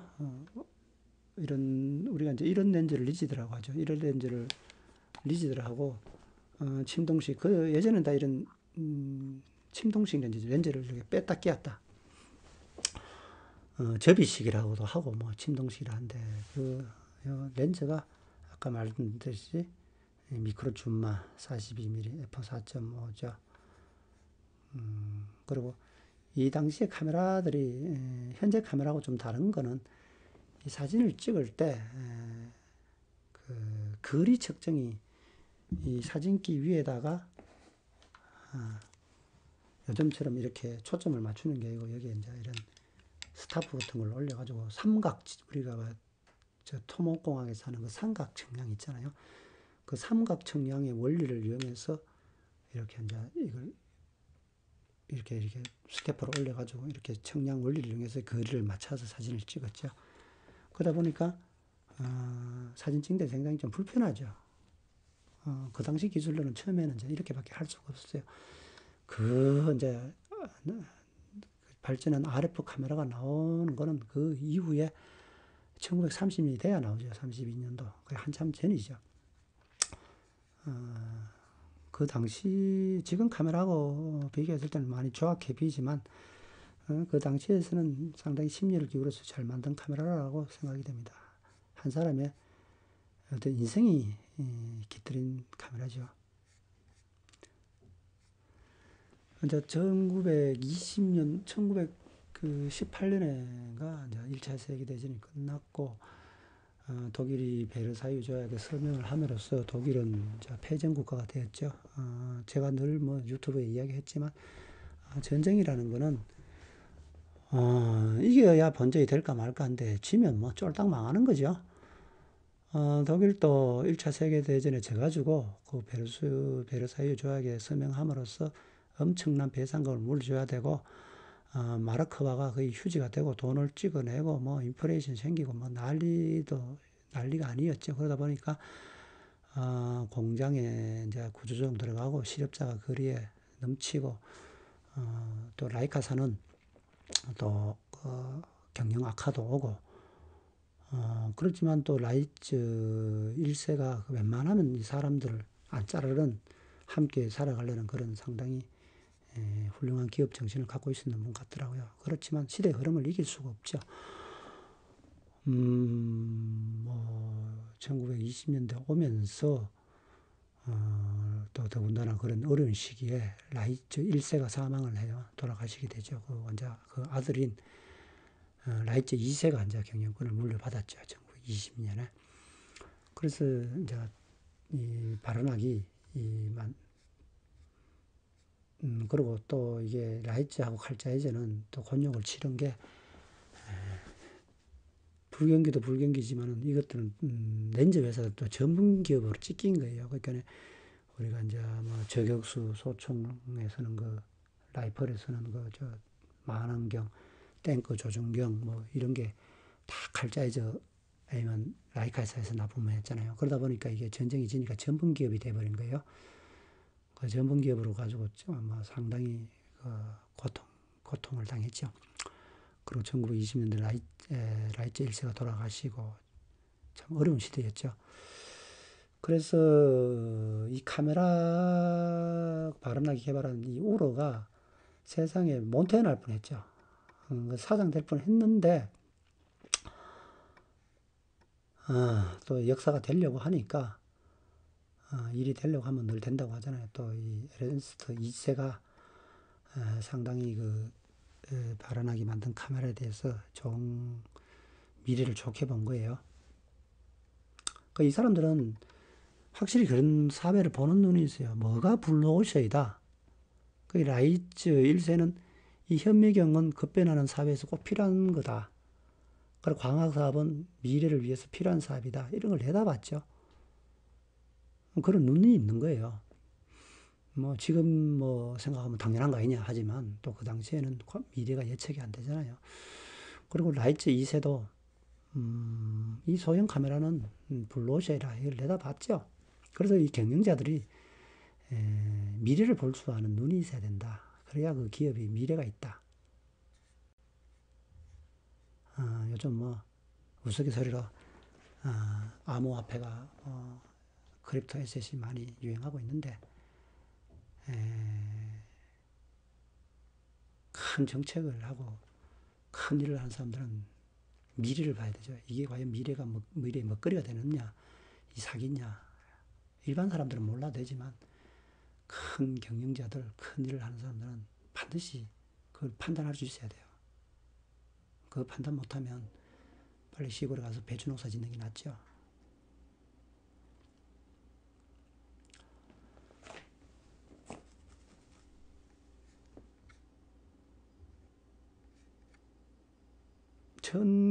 그 운명이 언제 결정이 됐냐면 1924년입니다. 그 전에 이제 그 어려운 시기에서도 1920년도에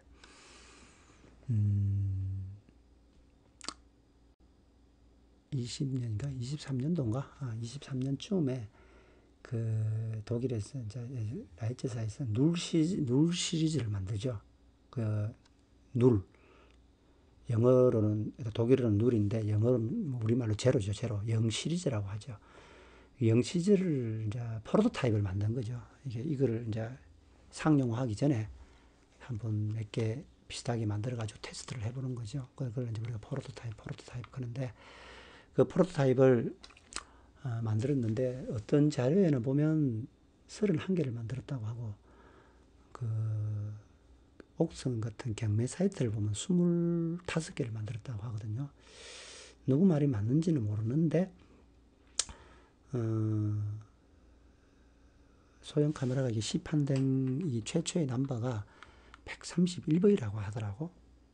시판된 최초의 카메라 131번이라고 하니까 31개를 100번부터 130번까지가 31개를 만들지 않았을까라는 그런 제 나름대로 추측을 해봅니다. 사진에 보시다시피 우로에 비해서는 아주 천지개벽했죠. 우로 카메라보다는 많이 발전했죠. 여기서부터 이제 카메라의 진면목이 나타나기 시작하죠. 이 프로토타입을 만들어가지고 유명한 작가들이나 뭐 이렇게 줘가지고 테스트를 해보는 거예요. 그래서 그 개선점 이런 걸 다 모으는 거죠. 모아서 이제 더 업그레이드를 하는 거죠. 근데 이 카메라가 또 재밌는 게 이게 눌 시리즈 이게 31개를 만들었는데 이게 최근에 한 경매 시장에서 깜짝 놀랄 만한 이게 값으로 거래됐대요. 그래서 한번 보면 2011년도 5월에 135만 유로, 우리 돈으로 약 한 20억 원. 2011년도에 20억 원, 2012년도에 32억 원. 최근에 이제 2022년 6월이라고 하는데 뭐 얼마 안 되지도 않았죠. 이때는 남바 105번이 1440만 유로, 한국 돈으로 한화로 약 194억에 낙찰이 됐다고 하더라고요. 194억 원. 깜짝 놀랄 일이죠.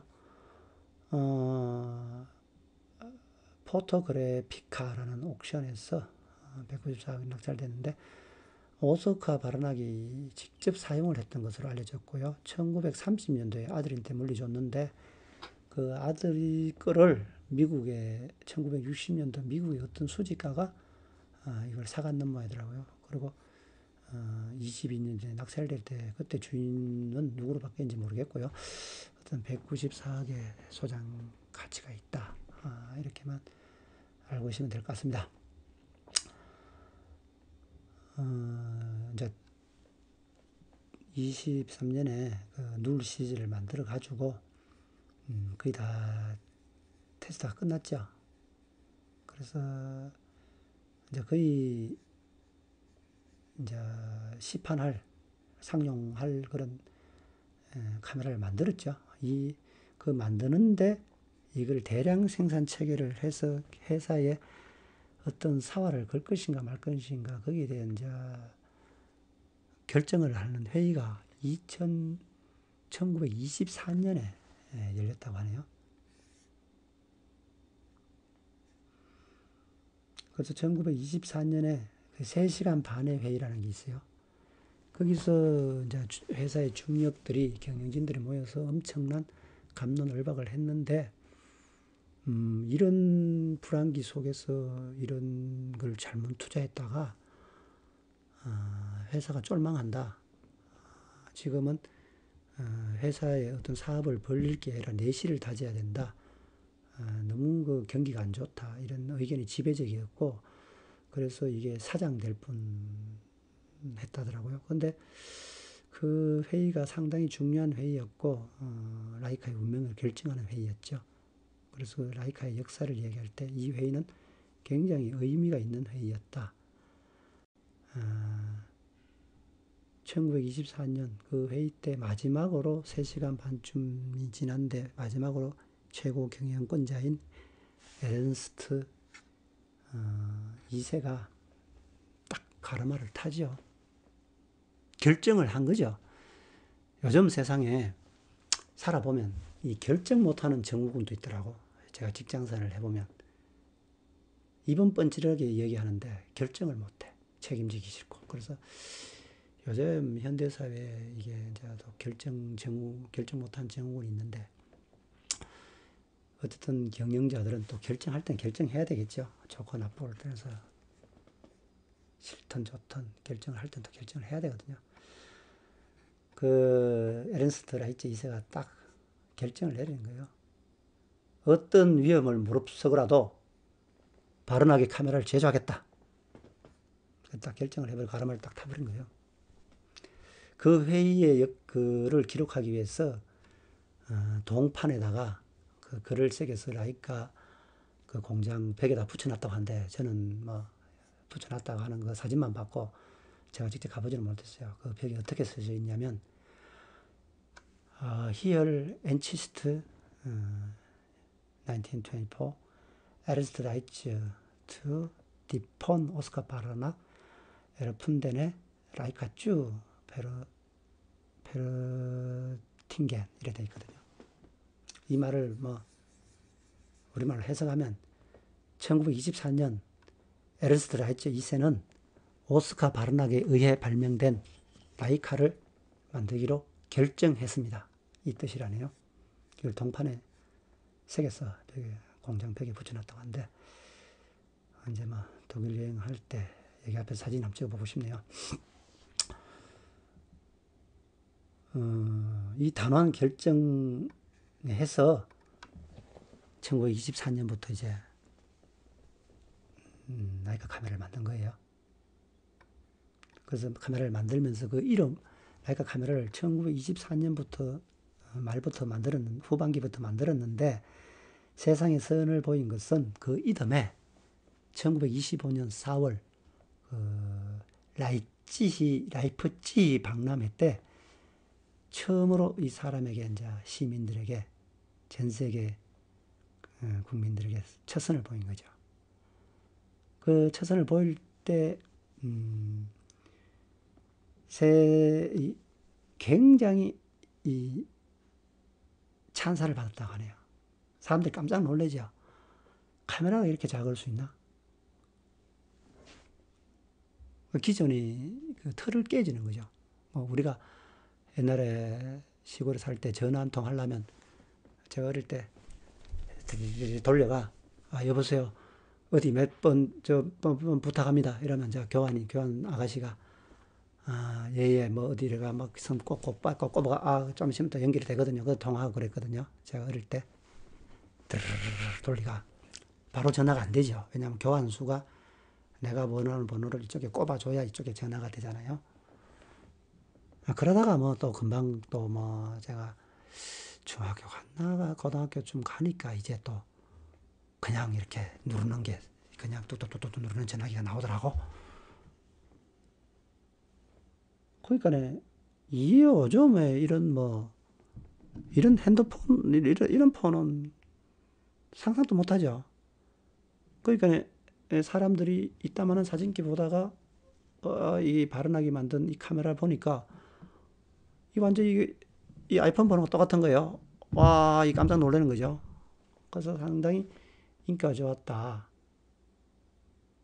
그때부터 그 첫 해에 870대가 생산됐더라고요. 그 870대가 생산된 게 그 렌즈를 보면 아나스티가반 처음으로 개발한 라이츠 아나스티가반 렌즈, 엘막스 렌즈, 엘마 렌즈 이렇게 됐는데 1925년에 첫 선을 빈 그 카메라에는 엘마 렌즈를 끼웠다. 그때부터 이제 엘마 렌즈가 생산되기 시작한 거예요. 엘마 렌즈는 조금 전에 아까도 얘기했지만 엘막스를 3군 5매를 렌즈를 하나 줄여가지고 테사 렌즈와 같은 급으로 같은 구조로 3군 4매로 만들면서 이름을 엘마로 바꿨다.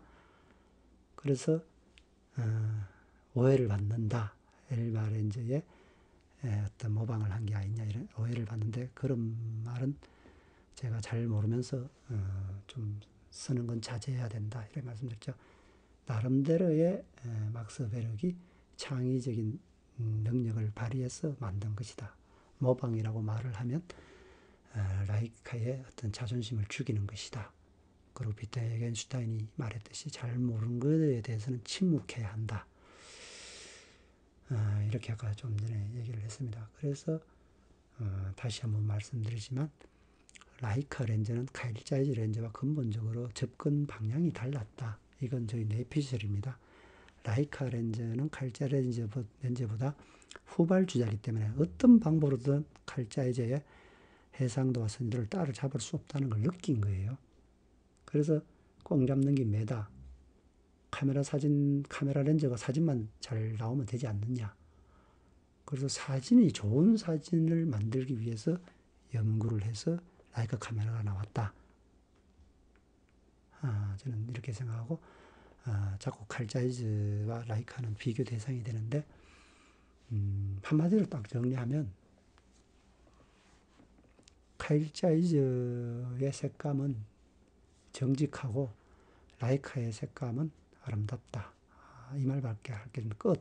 더 이상 다른 건 다 군소리고 칼자이즈의 색감은 정직하고 라이카 렌즈의 색감은 아름답다. 저는 이 한마디로 끝입니다. 더 이상 그 라이카 렌즈와 칼자이즈 렌즈에 대해서 뭐 평을 할 수가 없습니다. 어쨌든 그 오스카 바르낙과 막스 베럭 라이츠 2세의 노력과 결단과 집념이 하나가 돼서 최초의 이 소형 카메라, 명품 라이카 카메라가 생산되었죠. 그리고 이 처음에 생산될 때 이름은 바르낙이라고 불렀는데 바르낙은 어떤 개인의 이름이기 때문에 금방 회사 이름을 따서 LECA라고 레카라고 지었는데 좀 발음이 이상하니까 라이츠 카메라 이 약자인 라이카 LEICA로 최종 명명이 되었습니다. 그래서 이 라이카 카메라죠. 라이카 카메라. 이 카메라가 최초의 소형 카메라고 인류 문명에 큰 족적을 남긴 카메라다. 이렇게 말씀을 드릴 수 있겠습니다. 이 카메라가 좀 더 진화해서 우리가 지금 사용하고 있는 RF 카메라가 되기까지는 좀 더 십몇 년에 한 20년 가까이 세월이 흘러야 됩니다. 그때 다음 영상에서는 그 RF 카메라가 탄생되는 그 배경, 그리고 라이카의 전설인 M3가 만들어지는 과정, 그리고 세계 경쟁에서 일본의 카메라가 성장함에 따라 라이카 카메라가 어떻게 살아가는 삶의 전쟁을 시작했는지, 살아남기 위한 일을 어떻게 했는지 그런 이야기에 대해서 다음에 3편으로 한번 제작해 보기로 하고, 오늘은 라이카의 역사에 대해서 간략하게 이야기해 보았습니다. 늘 제가 말씀드리지만 뭐 엉뚱한 이야기를 너무 많이 해가지고 사람들을 짜증나게 한다고 하더라고요. 그건 뭐 개인 유튜브니까 그런 점은 이해해 주시고 뭐 양해해 주시면 고맙겠습니다. 어떤 간에 라이카 역사 2편을 여기서 마치도록 하고, 오늘은 2024년 첫 해가 새해가 시작되는 첫날입니다. 보잘것없는 그리고 영양가 없는 제 유튜브를 영상을 봐주신 구독자님께 감사의 말씀을 드리고, 모든 분들이 구독자님과 모든 분들이 새해에는 큰 복을 받으시고 늘 건강하시기를 기원드립니다. 감사합니다.